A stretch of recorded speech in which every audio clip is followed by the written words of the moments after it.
So ayan na nga, it's weekend and dahil weekend, ang sarap maglakad-lakad sa mall, patingin-tingin, parang gustong bumili ng dress, ng blouse, ng shirt, sometimes even pants or sandals. Pero ingat-ingat lang kasi pupuntahan natin ang ating emergency fund. Kaya, ay ano yon? Sandali, tingnan nga natin.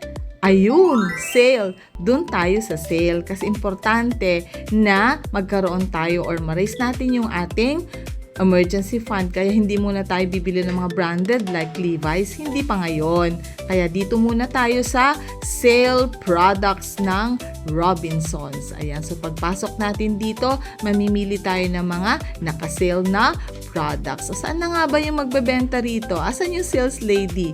Let's go, tingin-tingin tayo. Pero warning ha, hindi tayo bibili kapag hindi naman talaga dapat. Importante ngayon ang needs at hindi ang wants.